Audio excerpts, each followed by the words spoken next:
Morning, Kumar. Let's do this.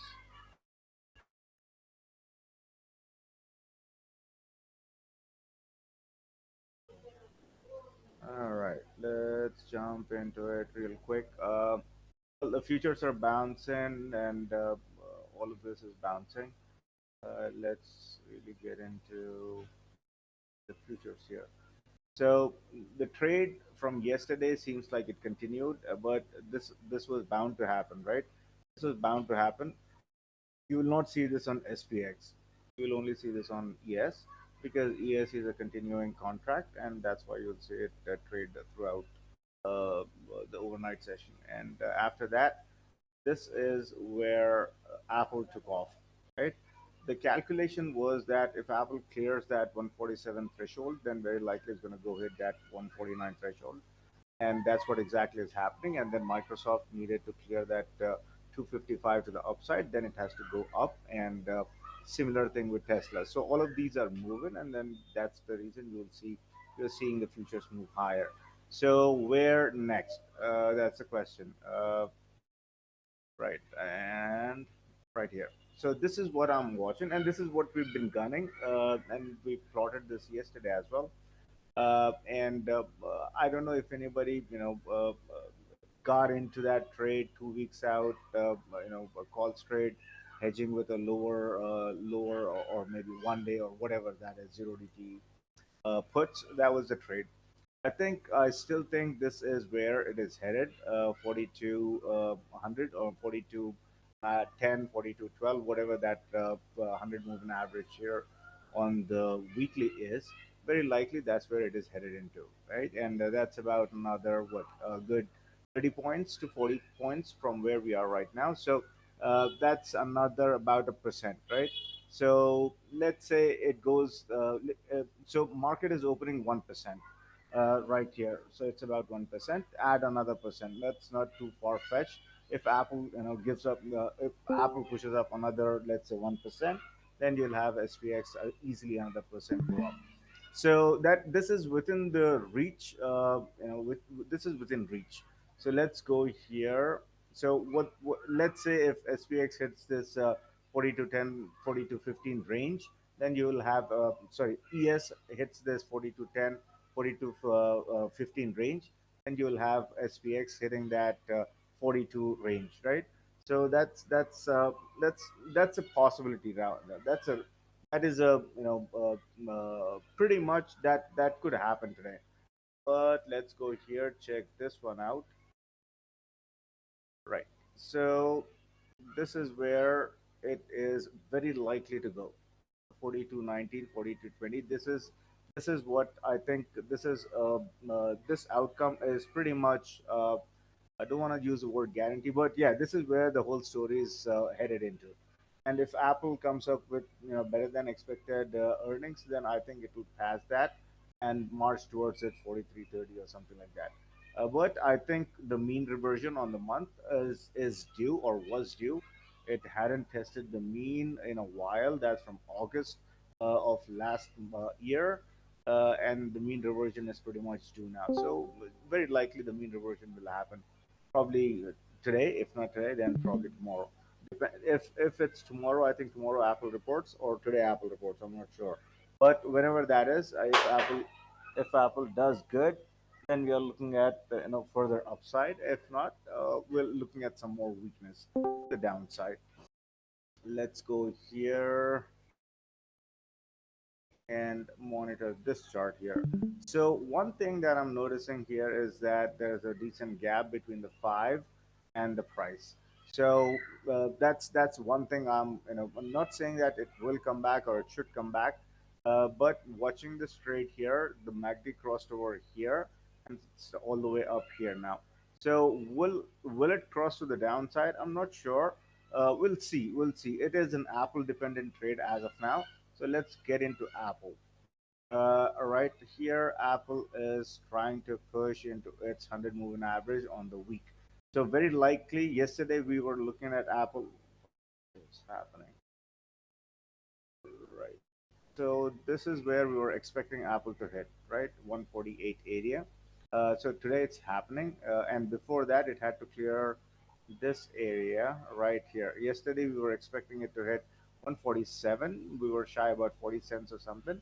And if Apple clears this, then very likely we were saying that it's going to go hit this 200 moving average. Now here is the thing with Apple. It's it hasn't crossed the 200 moving average in a while. Now it is doing that. So now if it is crossing that 200 moving average, that means there's pretty decent strength. But a close above this, that would mean that would be materially significant if Apple closes above this line. This is the 200 moving average, the purple line. Let's see. Okay, right. Yeah. If that clears, then we are looking at 149.30. Then that clears maybe 155. That's an earning story, perhaps. But here is the bigger picture. We want to see it hit this 148.80, 149, and then right about here. So probably today, for today, I think if Apple can move up, then very likely we're looking at Apple to hit this number here, 148.80, 149. If that clears, very likely 149.30. Not really plotting anything above 149.30. Let's round that a bit, because it's Apple, it might shoot up, probably so 149.50. So not plotting anything above 149.50 for Apple. I think even that's a hard ask here. I think we need to wait for that open, and we need to make sure, or rather, the Apple needs to stay above this 200 moving average here on the day, on the daily, right? So this is where it needs to sustain this. Let's go here on the hourly chart. This chart looks, uh, this chart will prevent Apple from, it's not terribly oversold here, overbought, sorry. It's not terribly overbought here, but add on one more point, then it will be terribly overbought here. That doesn't mean that it can't stay up there for a while. It could. It could very well. And this is again the squeeze that we were discussing yesterday. It fake came down, and not fake, but these conditions were there for it to come down. It come down and start to move up, right? So the IV was contracting here. Now the IV is expanded. So going by that logic, there is still room to the upside going by this chart. So very likely it's going to go hit this 149.40. Yeah. So that's I'm not plotting anything beyond 149.40 as of now. That is still a good 1 point from where we are. I think that's a hard ask for Apple. Yesterday, Apple couldn't move beyond that. Close to 1.5% or 1.6%. Apple couldn't give a 2% yesterday. Today, it's pre-markets. It's up 2.5%, 2.15%. So I think average, pretty much. I think the logical average is done. If anybody can find out the ATR for Apple, I think it has ran its ATR already.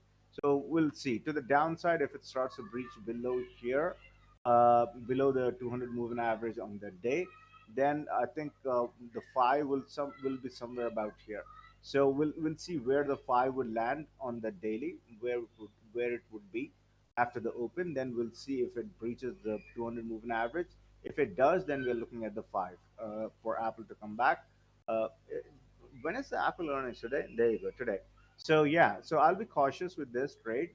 Probably, but if Apple delivers, anything, any dire sort of a guide.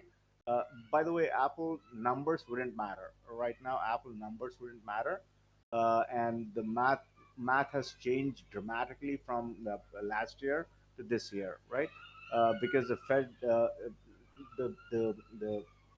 tightening cycle was beginning in the last year. Now the tightening cycle is coming to an end. So that's the difference there. So yeah, let's see how this plays out. And again, today will be event-driven day for Apple. Then I'll be very cautious about it. I don't know what's the ATR for Apple. ATR is the average true range that that is calculated on how much a stock or how much a ticker particularly moves during a day, right? That's what ATR is about. So Apple's ATR generally probably is 2%, and I think it is hitting that. I think not even 2%. I think 1.5% or something, and it is hitting that already. It is beyond that 1.5%. So I think this should play. This should be flattish, I think. And to the downside, unless it breaches the 200 moving average, I'm not looking forward for any downside. But if it does breach that 200 moving average, then wherever this five would be, I'll be inclined to see that come back into the five, and then we'll look for a bounce. Right, and this chart, yeah, this chart is still suggesting 148.80 area. Probably we'll see that, and then probably it will start to come back down. If that clears, then we're looking at a 49.40 area for Apple. Let's go here with Apple. Uh, right about here. Come on. Right. So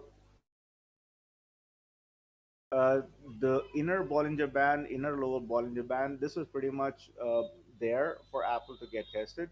And if that clears, then very likely I would want to see a breather. But if after the earnings, Apple starts to push to the upside, then we are looking at 153 for Apple. Mean reversion on the month would be completed. That would make a lot of sense logically. Apple hasn't tested its mean probably from here. That was November and December, January it stayed here. It would make sense for a stock like Apple to come back up, especially if Apple does something like what Meta did, a large buyback, which would actually make sense for them to do because the smartphone market is plateauing and they are trying to pivot into, not trying, they've been pivoting into services basically, the whole Apple ecosystem. That's what is happening there. But it makes sense for them to return that cash to the shareholders in terms of buybacks or raise a dividend or something to that effect where they are returning the capital to the shareholders. And in case they do that, which I'm thinking they should, and if they do that, then very likely Apple will go past this line here.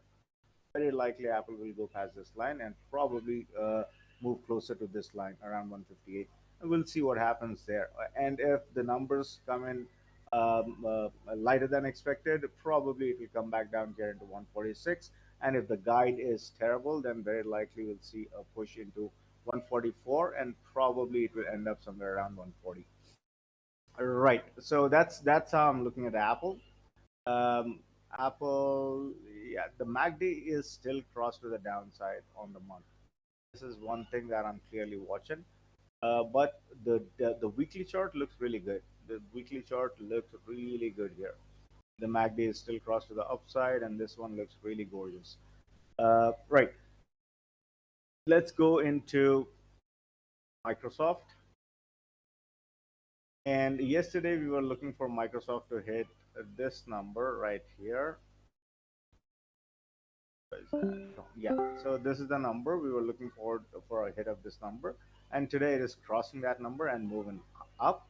And very likely scenario is that Microsoft will hit this line here, 256. If it hasn't already hit that in the pre-market, then very likely scenario is 256.80 to 257.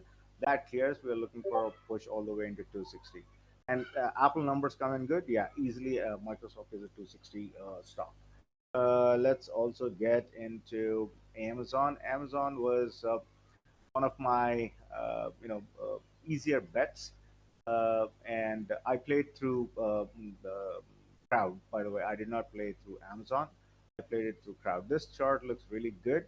All the weekly charts, like the way the daily charts were looking a month back, or 4 weeks back, about 4 to 5 weeks back, where the MACD was about to cross over. The same thing is happening with the weekly chart now. And look at this chart for Amazon. This is really good. We discussed this chart several times right here. And if numbers come in good with Amazon, very likely Amazon is going to go hit this number 120. Not a big deal for Amazon, 10 points to the upside. But I don't know what's the implied move there. It's already moved 4% pre-market, right? And this is all happening. The problem here is a little different. Why these are running? You can make an argument, or rather, the people are making an argument that because of Meta running, these are running. But that is, if that is the case, then that's a false narrative, right? Meta did not come up with good numbers. Numbers were horrible for Meta. In fact, they lost money, especially on their. I think that whole what is that? What was that? I don't remember what is that called, that metaverse thingy. They lost money on that, and pretty huge amount in tune of I think 13 billion or something. So, but that's not the reason why Meta is running. Meta running because of buyback, 40 billion dollar buyback. That's the reason Meta is running.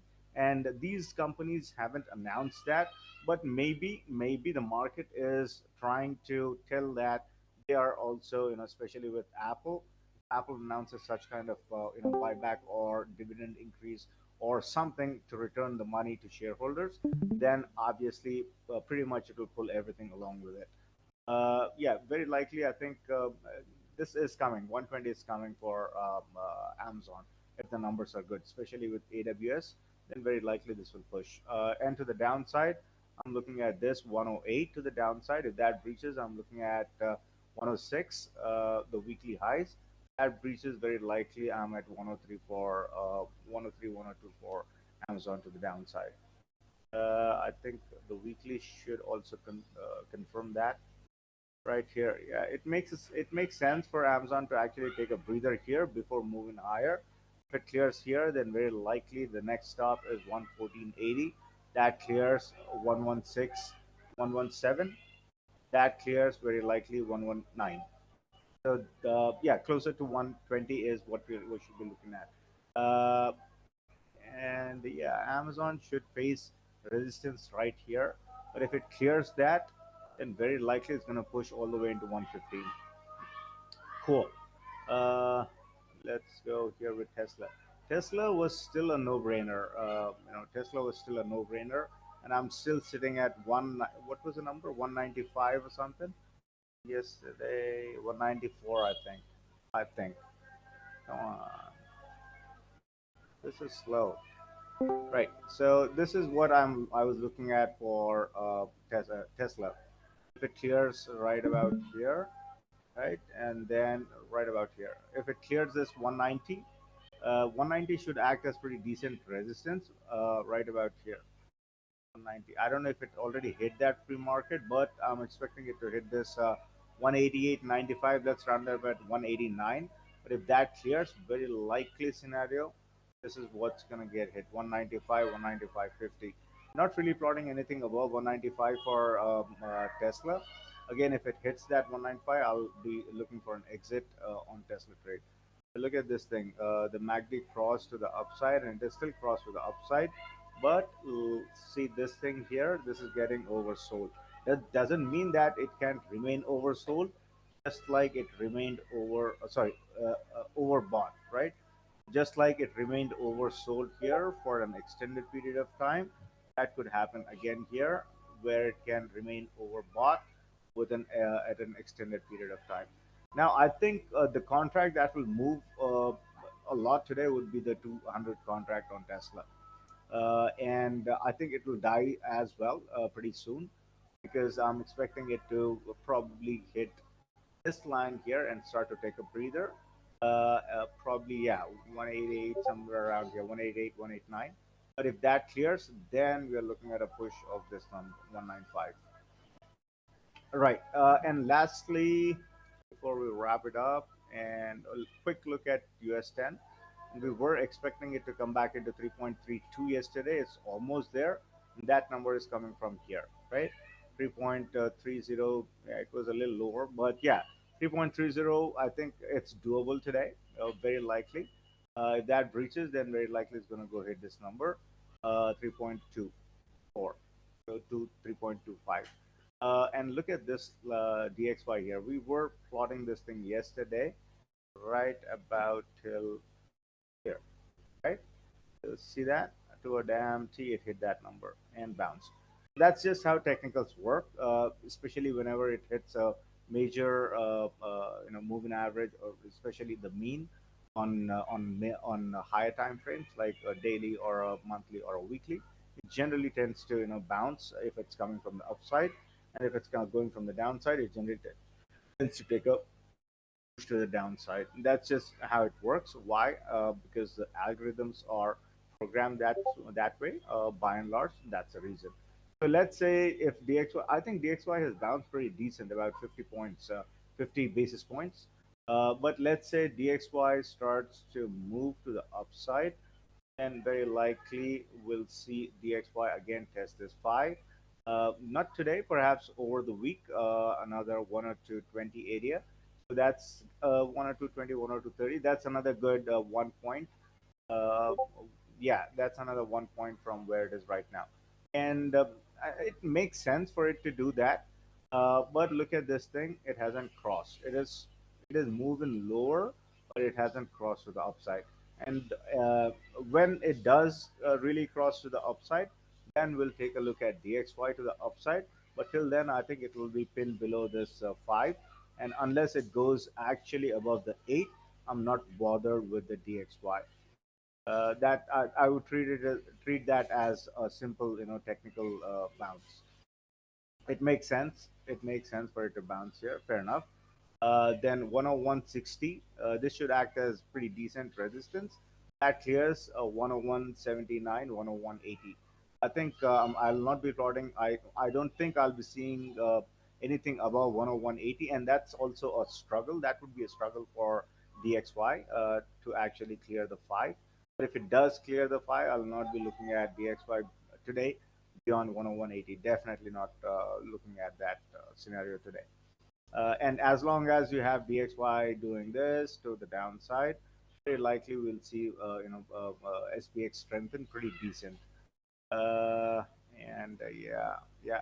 I think over the time, I think DXY will remain in this range, somewhere between 97.50 to 19. I think we plotted this yesterday, and one of the I think Adnan posted it. One of the institutional analysts, they were also looking at this range, and probably I think this is an appropriate range for DXY. Not saying that it will not have spikes; it will have its spikes, but I think this will be an appropriate range for DXY. And let's see. Yeah, yeah, it makes sense. If I but per the thesis, if it has come and hit the mean, very likely it'll hit this lower Bollinger Band right about here. So I think it makes sense, and there is a lot of support there between, let's say, right about here, 99, 98, then you have 97, then you have 96. I think there's a lot of support around here, and I think it will be here for quite a bit of time. MACD has just crossed to the downside, and I think it will start to pull it to the downside, but not much. Very likely within, it has a lot of support all the way here, down till 96. I think it'll hold. By the time it comes down all the way till here 99 or even till here 98, look at this RSI. This will be clearly oversold, and then it will keep bouncing. And if it is oversold here, then it will be clearly oversold here on the week as well. So that will try to bounce either right about here, 99, or even right about here where it is right now. It's bouncing from the mean. So yeah, we'll keep a close watch on this chart, and whatever it is, even if it bounces, I think this will be an ephemeral bounce. And as and when it will bounce, the market will try to soften. And we know that this is an ephemeral bounce, and whenever it will start to come back down, I don't know, from here, or even here at 105. But this would be an ephemeral bounce even till 105. Then when it starts to come back down, market will start to push to the upside again. Right, that's how I'm looking at things right now. So Amazon, we did Apple, Google don't want to do it, because I don't play it. But the charts are same, right? The charts are same. You can analyze it on your own. Just open up the charts and see where it is. Probably the next line is 109.50. Yeah, 109.50, 110. That's where Google is headed pretty much if the numbers come in good. And if it clears there, then a big run up, probably, nah, not really, probably 110, then probably 113. That should be it. And to the downside, yeah, maybe the 200 moving average about 96. I think that's appropriate to the downside. Cool thing. I don't want to look at oil right now. VIX, VIX is it's been below it's, where is that? Right here. Right here. Right.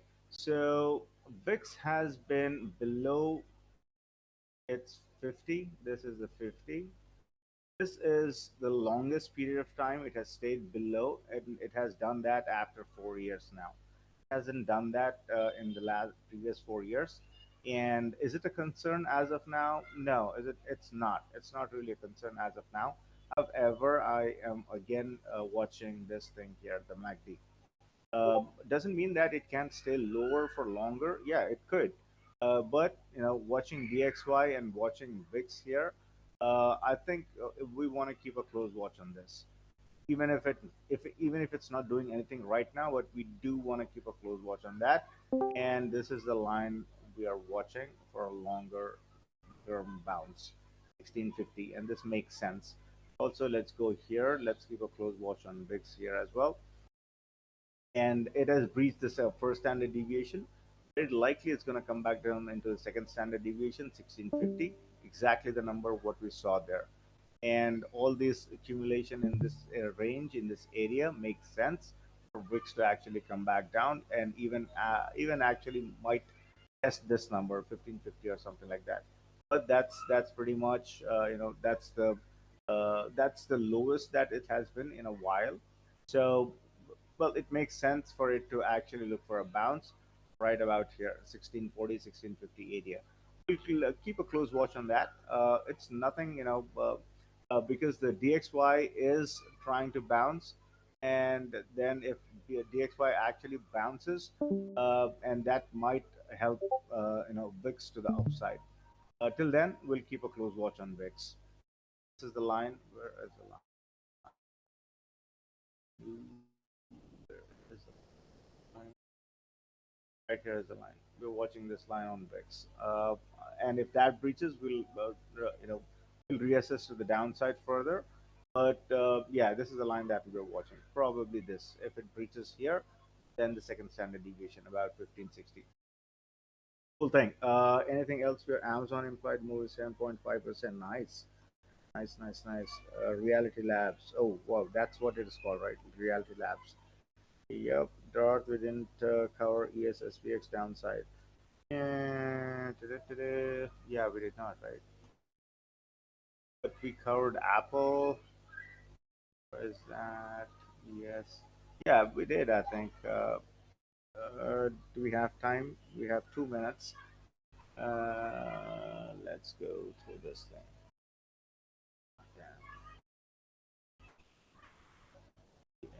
X. Well, yeah, let it open. Let the market open. We know how to calculate that. We know, based on Apple, we can calculate that. Let the market open, and then we'll decide with that. All good. We can skip. Yep, yep, yep. 1 minute to open, or rather 2 minutes to open. Let's move into live trading.